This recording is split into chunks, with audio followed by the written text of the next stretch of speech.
Hello everybody, welcome back. So this is Bhavna Puri and today we will talk about chapter number 9. So friends, आज का जो हमारा topic है वो है बायोफोर्टिफिकेशन. बायोफोर्टिफिकेशन बेसिकली हम बात कर रहे हैं कि किस तरीके से प्लांट ब्रीडिंग टेक्नोलॉजी का यूज करके हम इम्प्रूव कर सकते हैं फूड की क्वालिटी को. Right, so plant breeding for the improvement of food quality. ठीक है, तो बायोफोर्टिफिकेशन क्या है इसके बारे में डिस्कस करने से पहले आपको ये पता होना चाहिए लगभग 830 million people in our world, हमारे वर्ल्ड में लगभग 830 मिलियन लोग ऐसे हैं जो कि अपनी डेली की न्यूट्रिशनल जो रिक्वायरमेंट्स है उनको भी फुलफिल नहीं कर पाते हैं. बहुत सारे लोग ऐसे हैं जिनमें माइक्रोन्यूट्रिएंट्स की, विटामिन्स की या बाकी इतने जो एसेंशियल न्यूट्रिएंट्स होते हैं उनकी डिफिशिएंसी होती है. ऐसा क्यों? बिकॉज वो लोग अफोर्ड नहीं कर सकते एक्सपेंसिव वेजिटेबल्स को खरीदना या फिर जो भी डेली यानी कि जो बेसिक नीड्स होते हैं अच्छी क्वालिटी वाले उनको वो डेली यूज में नहीं ले सकते. तो इसी कारण की वजह से एक टर्म आप पढ़ोगे हिडन हंगर. सो बेसिकली उसका मतलब क्या है? Deficiency of nutrients, vitamins, proteins etcetera. Right, तो इसी के साथ हम बात करेंगे कि जो बायोफोर्टिफिकेशन है ये एक ऐसा प्रोग्राम है. बायोफोर्टिफिकेशन एक ऐसा प्रोग्राम है जिसमें हम फूड की क्वालिटी को इम्प्रूव करते हैं. फूड की क्वालिटी को इम्प्रूव करेंगे. आपसे क्वेश्चन ये पूछा जाएगा कि इसकी डिफाइन बताइए और इसके ऑब्जेक्टिव्स बताइए. तो दोनों ही क्वेश्चन मोर और लेस सेम है. क्यों? डिफाइन में भी आप ये बताओगे that biofortification is a breeding programme या फिर in biofortification breeding of crops is done in order to obtain high vitamins, nutrients, high protein and healthier fat. ठीक है, और वही अगर आपसे ऑब्जेक्टिव्स इसके पूछ लिए जाते हैं ऑब्जेक्टिव्स, तो ऑब्जेक्टिव्स में आप क्या बताओगे? To increase protein content and quality, to increase healthier fat, कई जगह पर ऑयल लिखा होगा, ठीक है, वो भी बिल्कुल ठीक है. टू इंक्रीज विटामिन कंटेंट्स, ठीक है. इसी के साथ साथ जो माइक्रो न्यूट्रिएंट्स है उनकी जो मात्रा है उनको भी इंक्रीज करना. ये सभी चीजें किसके अंदर आएंगी? बायोफोर्टिफिकेशन के ऑब्जेक्टिव्स में. राइट, तो सबसे पहले हम इसको नोट डाउन कर लेते हैं. दो तीन चीजें आपको जाननी है. जैसे लगभग 830 से 840 मिलियन पीपल ऐसे हैं जो कि क्या कर सकते हैं, जो कि बहुत सारी बेसिक रिक्वायरमेंट्स को भी फुलफिल नहीं कर सकते हैं. ठीक है, एक और टर्म आपको देखने को मिलेगी which is hidden hunger. Hidden hunger का मतलब क्या है भाई? हिडन हंगर से मतलब ये है कि बहुत सारे लोग ऐसे हैं जो कि सफर कर रहे हैं माल न्यूट्रिशन से, जिनके पास एसेंशियल विटामिन्स या फिर एसेंशियल जो भी डाइट हम लेते हैं जिसमें प्रोटीन्स होता है, फैट्स होते हैं, कार्बोहाइड्रेट्स होते हैं, वो डाइट उनको नहीं मिल पाती. रीजन मैंने आपको बताया कि वो अफोर्ड नहीं कर सकते एक्सपेंसिव वेजिटेबल्स को या फ्रूट्स को खरीदना. साथ ही साथ ऐसे न्यूट्रिएंट्स जैसे कि आयरन का होना. राइट, तो ये जो न्यूट्रिएंट्स है अगर इनकी डिफिशियंसी हमारी बॉडी में होगी तो बहुत सारी डिजीज से भी हम सफर कर सकते हैं. आप आयरन का ही एग्जांपल ले लीजिए. जैसे कि हीमोग्लोबिन है, वो क्या है? आयरन कंटेनिंग पिगमेंट है. अगर हीमोग्लोबिन का कंटेंट हमारी बॉडी में नॉर्मल नहीं होगा तो फिर उसका एक रीजन क्या हो सकता है? आयरन की डिफिशियंसी हो सकती है.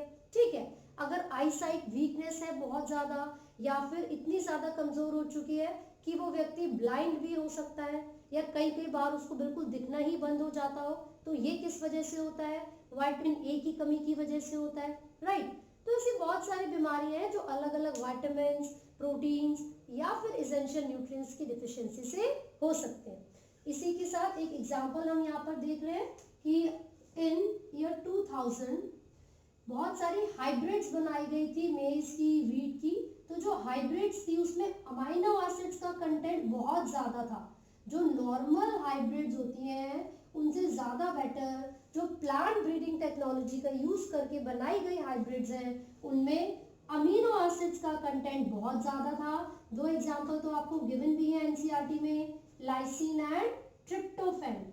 लाइसिन एंड ट्रिप्टोफैन, तो ये आपको एग्जाम्पल दे रखे हैं, एक प्रोटीन रिच व्हीट का एग्जाम्पल आपको दे रखा है Atlas 66, Atlas 66, this is protein rich wheat, ठीक है।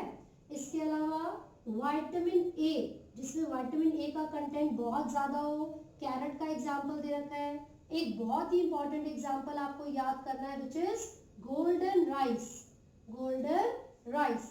तो जो आईसाइट होती है ना उसके लिए, उसको मेंटेन करने के लिए बहुत जरूरी होता है ये, आपको ये याद रखना है। फिर उसके साथ विटामिन सी का एग्जाम्पल भी आपको बिटर गॉड वगैरह दे रखा होगा, बिटर गॉड दे रखा है ना। और इसके अलावा आपको स्पिनच वगैरह के भी एग्जाम्पल दे रखे हैं आयरन में, है ना। तो उसमें क्या है, बथुआ है, स्पिनच है, ठीक है भाई। तो ये सारे ही एग्जाम्पल्स आपको बहुत अच्छे से याद करने हैं। अगर आपसे बायो फोर्टिफाइड क्रॉप्स के बारे में पूछा जाता है तो भी आप इनके एग्जाम्पल्स दे सकते हैं। अगर आपसे ऑब्जेक्टिव्स के बारे में पूछा जाएगा तो आप इन चारों ऑब्जेक्टिव्स को लिख सकते हैं। सो बेसिकली ये एक ऐसा तरीका है जिससे हम फूड की न्यूट्रिशनल क्वालिटी को, जो उसकी प्रोटीन, विटामिन या फैट कंटेन करने की कैपेबिलिटी है या फिर क्वालिटी है, उसको इम्प्रूव किया जा सकता है। चलिए तो हम बात करते हैं SCP यानी कि सिंगल सेल प्रोटीन के बारे में। Let me write it here, SCP, single cell protein. तो बेसिकली जैसे कि मैंने आपको बताया कि लगभग 130 से 40 मिलियन पीपल ऐसे हैं जो कि अफोर्ड नहीं कर सकते एक्सपेंसिव विटामिन, फ्रूट्स या फिर वेजिटेबल्स को खरीदना। तो इसीलिए बहुत सारे लोग ऐसे हैं जो कि सफर करते हैं माल न्यूट्रिशन से, है ना। अगर हम देखें ह्यूमन पॉपुलेशन और एनिमल पॉपुलेशन को, तो क्योंकि उनकी जो डिमांड है, बेसिक जो न्यूट्रिशनल डिमांड है, प्रोटीन्स की डिमांड है, वो उनकी पॉपुलेशन के साथ साथ इंक्रीज होती जा रही है। लेकिन जो ये कन्वेंशनल ब्रीडिंग मेथड्स का यूज करके हम ग्रो करवाते हैं क्रॉप्स को या विटामिन या प्रोटीन्स को, क्या वो सफिशिएंट अमाउंट में रहता है? नो, क्योंकि पॉपुलेशन इंक्रीज हो रही है प्लांट्स और एनिमल्स दोनों की, तो उनकी पॉपुलेशन इंक्रीज होने की वजह से जो डिमांड होती है वो भी बढ़ती जा रही है। इसीलिए एक ऑल्टरनेटिव सोर्स है हमारे पास प्रोटीन का, विच इज SCP यानी कि सिंगल सेल प्रोटीन। तो इसका इस्तेमाल करके लार्ज अमाउंट ऑफ प्रोटीन को ऑब्टेन किया जा सकता है। तो क्या करते हैं हम, इंडस्ट्रियल स्केल पर ग्रो करवाया जाता है कुछ सिंगल सेल प्रोटीन्स को या फिर कुछ माइक्रो ऑर्गेनिजम्स को। जैसे कि आपको एक एग्जांपल गिवन है blue green algae which is spirulina. आपने शायद ये पहले भी पढ़ा हो, जब हमने स्पेस ट्रैवलर्स के बारे में बात की थी तो मैंने बताया था कि जो स्पेस ट्रैवलर्स होते हैं वो अपने साथ स्पाइरुलिना को लेकर जाते हैं और क्लोरेला को। ऐसा क्यों? क्योंकि ये प्रोटीन रिच होती हैं, they have enough amount of protein, इसीलिए एज अ फूड सप्लीमेंट जो स्पेस ट्रैवलर्स होते हैं वो अपने साथ स्पाइरुलिना एंड क्लोरेला को लेकर जाते हैं। दूसरी चीज, यहाँ पर इसका हम क्या यूज, क्या सिग्निफिकेंस पढ़ेंगे। देखिए, इसको ग्रो करवाया जाता है लार्ज स्केल पर यानी कि इंडस्ट्रियल लेवल पर। इसको ग्रो करवाने के लिए जो पोटैटो स्टार्च है, जो मोलेसेस है ना, इन सब का भी यूज किया जा सकता है। बेसिकली आप देखोगे कि जो पोटैटो वेस्ट होता है ना, जब प्रोसेसिंग की जाती है पोटैटोज की, हम धो के साफ करते हैं, क्लीन करते हैं, उस समय बहुत सारे अमाउंट में स्टार्च को रिलीज कर दिया जाता है और उसी स्टार्च का यूज करके इन सिंगल सेल ऑर्गेनिजम्स को ग्रो करवाया जाता है, ठीक है। दूसरी चीज, it is rich in vitamins, proteins and minerals, और फैट्स भी लिखा हुआ है आपकी बुक में। तो बेसिकली दो फायदे हमें यहाँ पर इसके नजर आ रहे हैं। पहला फायदा तो ये हुआ कि जितना भी वेस्ट प्रोडक्ट होता है, जितना भी एनवायरमेंटल वेस्ट है या एनवायरमेंटल पोल्यूशन है, ये उसको रिड्यूस करने में हेल्प कर रहे हैं, ठीक है। दूसरा, क्योंकि इनके अंदर प्रोटीन्स, विटामिन्स और फैट्स काफी ज्यादा मात्रा में प्रेजेंट होते हैं, तो ये न्यूट्रिशन के हिसाब से भी बहुत ज्यादा जरूरी या फिर बहुत ज्यादा इंपॉर्टेंट है ह्यूमन वेलफेयर के लिए। तो आपसे क्या क्वेश्चन पूछा जाएगा कि न्यूट्रिशनली एंड एनवायरमेंटली जो SCP होते हैं वो किस तरीके से हमारे लिए बेनिफिशियल होंगे। तो आप बताओगे it could be easily grown on the potato processing starch और मोलेसेस एक्सेट्रा। ठीक है। दूसरा, since it contains large amount of vitamins, fats and proteins, इसीलिए बोला जाता है कि ये न्यूट्रिशन वाइज भी बहुत ज़्यादा ज़रूरी होते हैं हमारे लिए। और भी बहुत सारे एग्जाम्पल्स आपको इसमें दे रखे हैं, जैसे कि मिथाइलोट्रोपस, ठीक है, मिथाइलोफाइलस मिथाइलोट्रोपस आपको एग्जाम्पल दे रखा है ना, मिथाइलोफाइलस मिथाइलोट्रोपस। तो ये किसका एग्जाम्पल है? बोला ये जाता है कि जब इन माइक्रो ऑर्गेनिजम्स को इंडस्ट्रियल लेवल पर ग्रो करवाया जाता है तो ऐसा एक्सपेक्ट किया गया है कि ये 25,000 टन, कितना, लगभग 25,000 टन मात्रा में प्रोटीन को प्रोड्यूस कर सकते हैं। तो इसीलिए this is the most important example of SCP, right. तो प्रोटीन्स की कमी को पूरा करने के लिए हमारे पास एक ऑल्टरनेटिव है और वो क्या है? एससीपी, यानी कि सिंगल सेल प्रोटीन।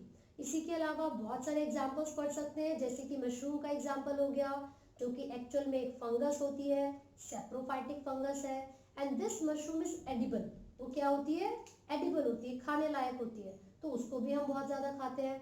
तो फिर आगे चलकर ऐसा हो सकता है कि हाई न्यूट्रिशनल क्वालिटी को कैरी करने वाले बहुत सारे अलग अलग माइक्रो ऑर्गेनिजम्स या फिर फंगस और अलग अलग प्लांट्स हमें मिल सकते हैं, जिसका हम इस्तेमाल कर सकते हैं अपनी जो माइक्रो न्यूट्रिएंट्स की डिफिशियंसी है, अपनी जो मिनरल्स की डिफिशियंसी है, उसको ओवरकम करने के लिए। ठीक है। So this is all about the biofortification and single cell protein. तो यहाँ तक आप बहुत अच्छे से पढ़िएगा।